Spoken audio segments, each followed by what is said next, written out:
this is Neil with Wasted Paper here, bringing you another fountain pen review. This time we're looking at a pen from Opus 88.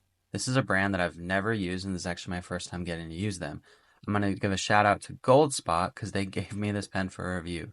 They do too much for me, and you need to check them out. They're just a great company. Tom and everybody over there is just amazing. We have a navy color box with Opus 88 debossed in there in silver font.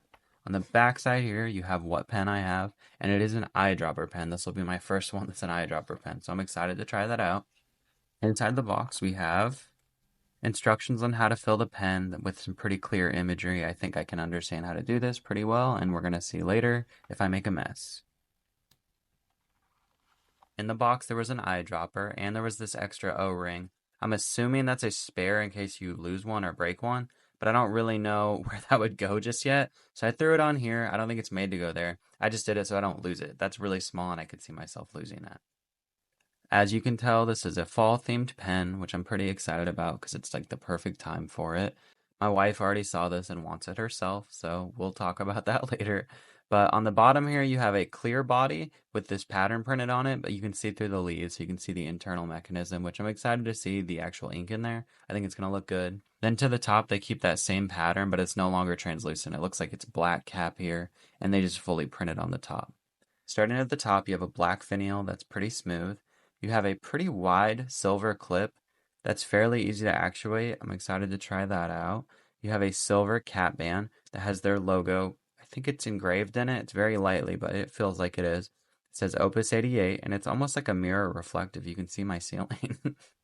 After that, we have the rest of the body, which I already said you can see through it, which will be nice when the ink's in there. And at the end here, you have another black finial.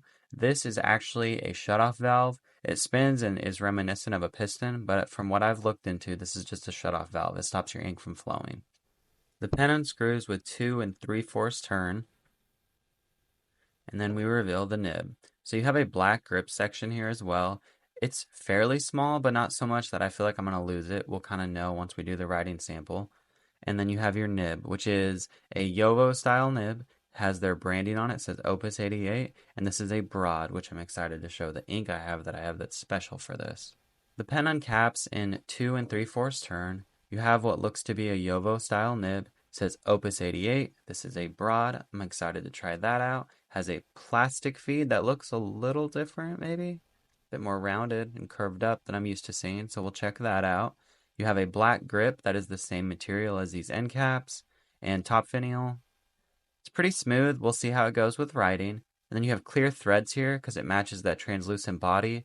I'm curious to see if this will work as an ink window because I know there's some piece that goes in here that may prevent that, but we will see. This is a mini-sized pen, so keep that in mind. I don't have any issues putting it in my hand, but I also don't have huge hands. If you do, this may cause an issue. It does post. It posts fine, but what I would recommend is you kind of have to post with intent. There's not any sort of sound or anything that indicates it's fully on, but it stays when it's there. But if I just push this on and don't really try to push it, it can easily come off. Taking the grip section off, you can see in here to where your eyedropper fill will be. So for inking this pen, I actually have a brand that I've never used before. It's Dominant Industries, and I wanted to get this bag it comes in. I think that's super nice, and I love packaging and theming, so I think that's really cool. The name of the ink is October Leaves. I actually found this ink prior to even knowing I was getting this pen. I ordered it and then was sent this, and I was like, this is too good. It has to work together. So it's pretty serendipitous. I'm excited to see how they look. This is a shimmer ink, which is not an ink I usually would get, but this one to me just looks so good I had to try it out. And it's a new brand for me, so that just adds into it as well.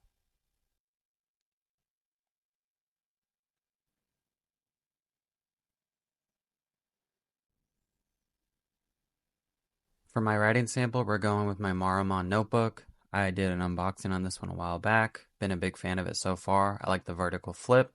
If anyone has recommendations for other vertical flip notebooks they want to leave in the comment down below, I'd love that.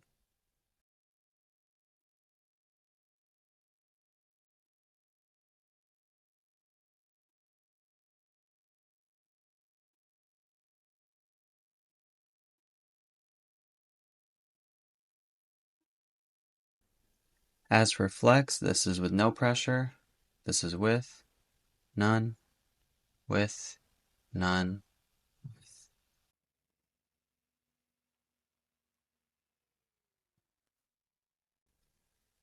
I did some additional writing here off camera because I really wanted to get a better feel for this nib. I don't use many smaller nibs like this, so I wanted to really give it a good test. What I've come to the conclusion about is I'm really happy with it. There's a pleasant amount of bounce to this when I write, and I'll try to get a close up for that too. But there's also a little bit of flex, as you can see here. I wasn't expecting any of that. Most number 5 stainless steel nibs to me, I don't want to call them like lifeless because that's probably bad. They're smooth writers, but they don't usually have a lot of those extra features you get with like the bigger, broader, nibs like that. For being a number 5, I'm happy. I will say if I had to give anything that's even remotely close to a con, I would say that for a broad, this really writes like a medium for me. It's not the end of the world. It's something to keep in mind if that's the size you're wanting to go with, but I would classify this more like a medium. I have many mediums that write like this. Here's the nib up close so you can kind of see what I'm talking about with the bounce. This is me not applying much pressure at all, and you can see that nib just kind of bouncing there and then springing back. It's really pleasant to write with. For size comparison, instead of going with the Lamy Safari and Custom 823, I wanted to get pens closer to this one in size. So I actually have the Kaweco Art Sport, and I have a Sailor Pro Gear. This is not a Slim, sadly. A Slim would probably be pretty close, but I only own a Pro Gear now at this point. When comparing the sizes, the Opus 88 is bigger than the Art Sport, but it is smaller than the Pro Gear. I think it would be really close with the Pro Gear Slim, I just don't own one. I will point out though that it is wider as far as the body goes than both of the pens here. With the caps off, it's kind of a joke when you look at the Kaweco. No one uses it, at least as far as I know. No one uses it without the cap posted on it, but that's how small that one is. So this is going to be bigger, as it should be. And then again, it's right under the Pro Gear. When looking at the nibs though, it's actually pretty dang close with the Kaweco and the Opus. The Opus just happens to be longer, but as far as like the width goes, super similar on these two here. And if it's not obvious, the trend continues where it goes up for size from the top to bottom here.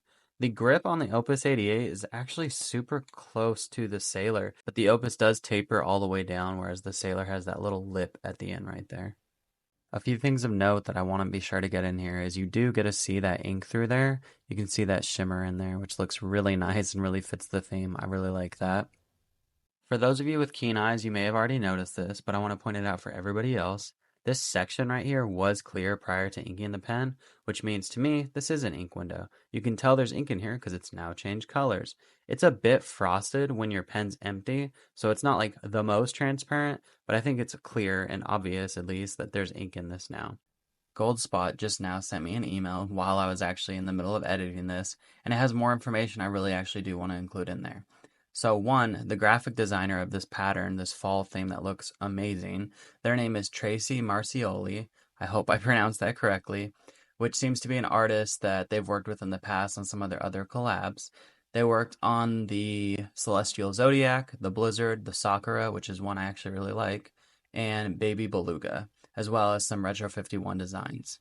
I have the exact amount of ink this barrel holds as well. It's 1.5 milliliters of ink, which on average is about 50% more than a converter, because you're looking at usually a milliliter for a converter.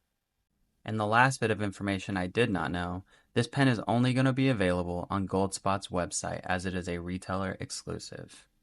I want to give a final big shout out to Goldspot Pens again. I just cannot believe how much they want to promote me and help me, and it's just been amazing. So thank you to Tom, thank you to everyone at that company. You're all just amazing people, and it just means the world to me. All that being said, please be sure to like, comment, and subscribe down below.